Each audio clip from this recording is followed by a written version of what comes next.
Is Ikon Pass worth $1,300? They just announced some major updates for the upcoming season, which includes a price increase, changes to one of the levels, and new resorts joining the mix.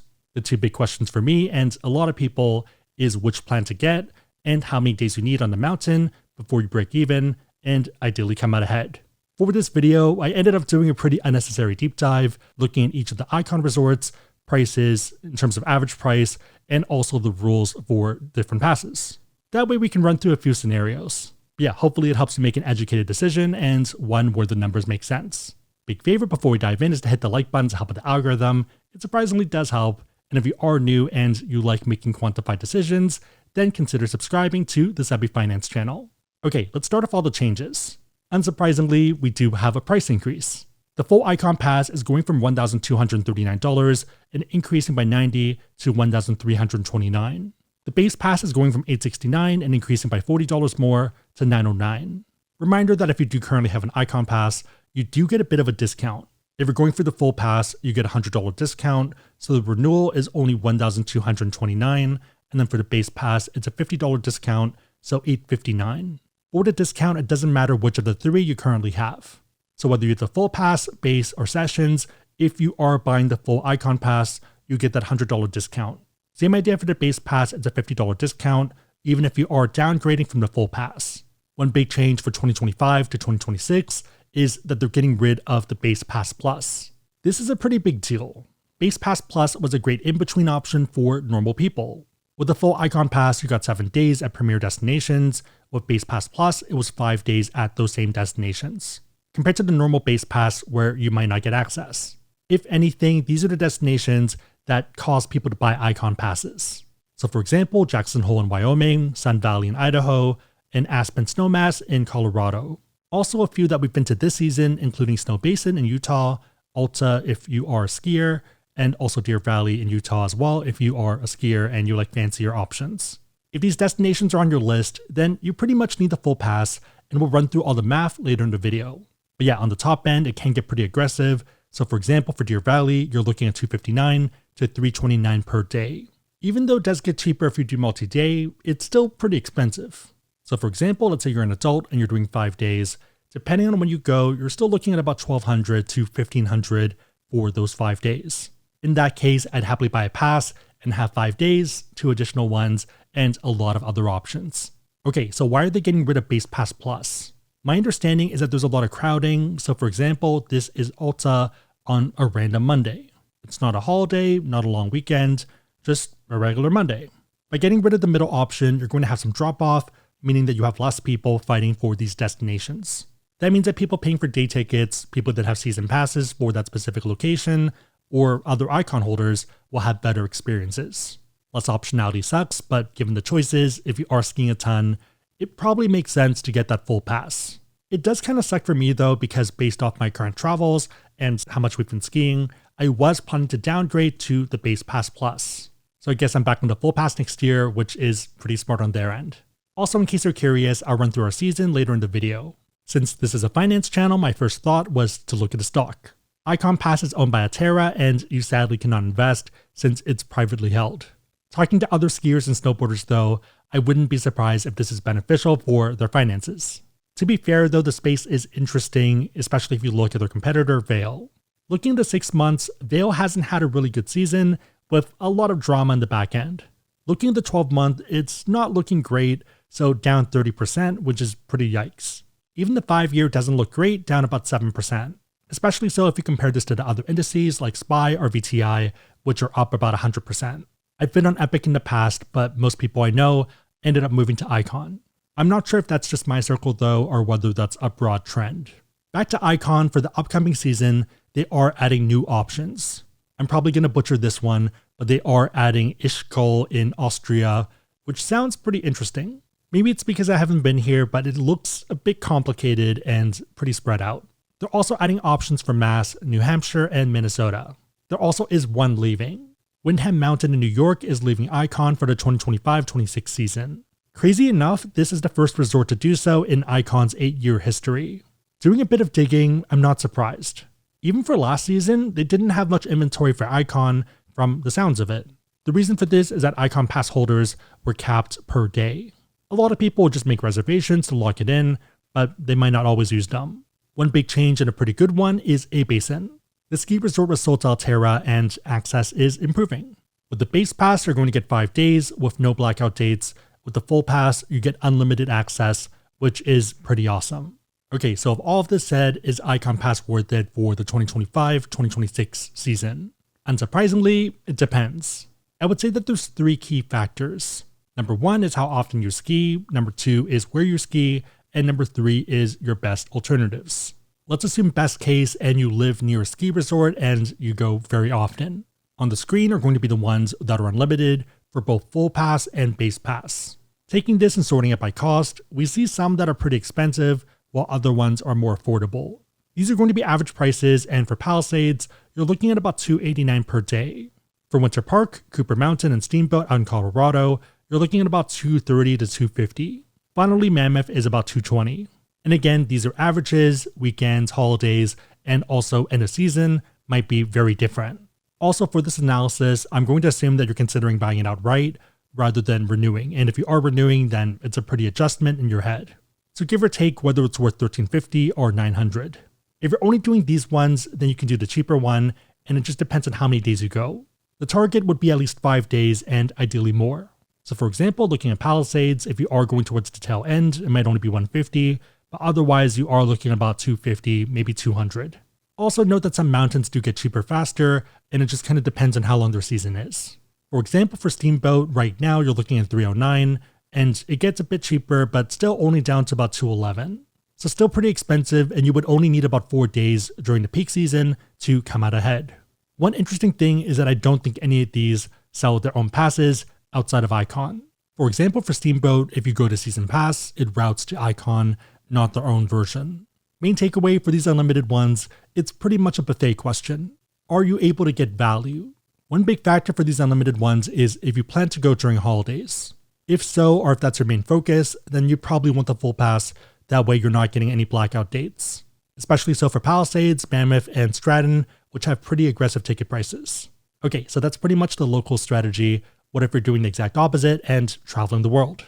This is where it gets interesting. Looking at the ones outside of the US and sorting from the most to the least expensive, we have Lake Louise and Banff in the $130 range. We have 2 Australia ones in the $120 to $130 range, and then a bunch of other British Columbia ones. But yeah, the majority of the other ones are going to be sub 100. The cheapest is Laterai, which is about $50 per day. Japan as a whole is also pretty cheap, with Niseko at about $69. Even some pretty iconic ones like Zermatt are only $100. Main takeaway for this part is that for these international destinations, even though they are pretty good and iconic, they're not going to cost you an arm and a leg. So for example, even though we went to Niseko this year and I used Ikon Pass, I probably could have gotten away with not getting an Ikon Pass if this was my main focus and I wasn't going anywhere else. And funny enough, even though I did fully use it there, it didn't recoup as much value as the US destinations. Your mileage may vary, and it obviously depends on the numbers, but if you are mostly doing international, then there's a case to not buy the pass.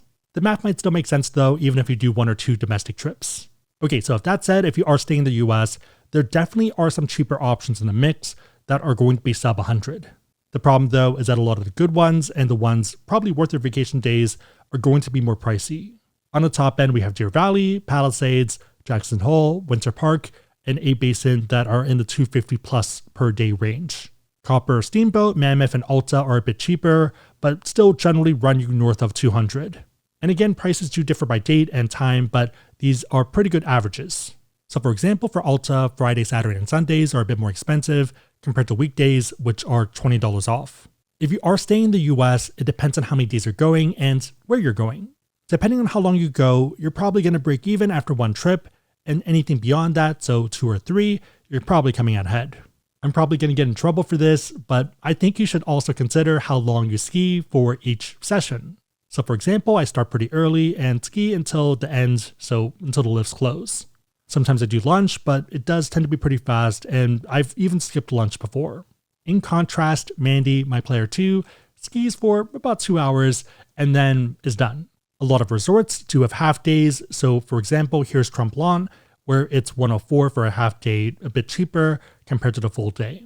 About $70, and especially if you're not skiing the full trip, that might make more sense. So ask yourself, where do you want to ski? how long are you skiing, and what's your best alternative, what's the best case for next season, likely case, and worst case. Ideally, you come out ahead for all of them, but at a minimum, I would have your worst case be break even. If not, then be careful. So for example, my best case, which I don't think is happening, is probably 30 days on a mountain. Ideal case is probably 15 to 20, and then worst case is about 10. Okay, so for the last part, let's look at my season and how the numbers compare. I would say that right now I'm between worst case and ideal case, and if we do the upcoming trips, probably pushing towards ideal. We started off the season by doing 10 nights and 11 days in Niseko. Right there, I ended up using all 7 of my Ikon days.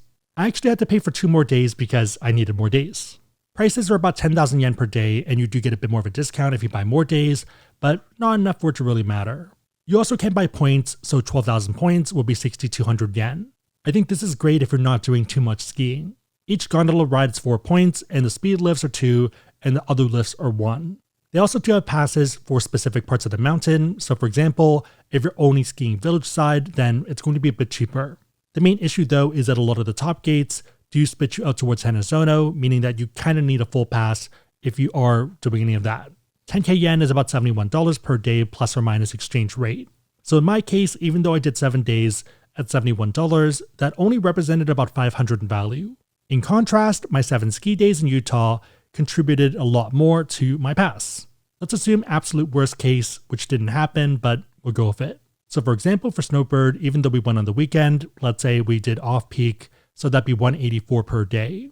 Still Basin weekday would be 169, Deer Valley still 329 since we didn't go end of season, and Alta online adult rate is still 169 for weekdays. So even with these worst case numbers, even though we went on weekends, the numbers are pretty insane.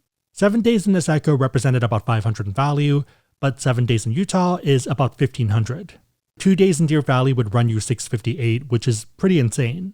The total value I got for my pass that's locked in is $2,015. We do have one more trip coming up and potentially a weekend one. We have 3 days in Jackson Hole coming up, which would be about $256 per day given the dates. We might also do a cycle path 1 day there, 1 day back for Palisades, which would still be $246 and maybe $231 depending on dates. Let's say 1 for now because that one is a big maybe. In that case, Jackson Hole would be 3 times 256, so 768, and Palisades, let's say 1, would be 246. So in total, it's $3,029, and $2,500 of which is coming from the US. So in my case at least, given the trips we've done and the ones coming up, and the potential ones, I feel like I got value. Is it worth $1,300 or $1,200 in my case? Yes, if you are skiing a ton and you want to go to these destinations. If you're not going to these ones though, then it might make sense to get the base pass, which is cheaper.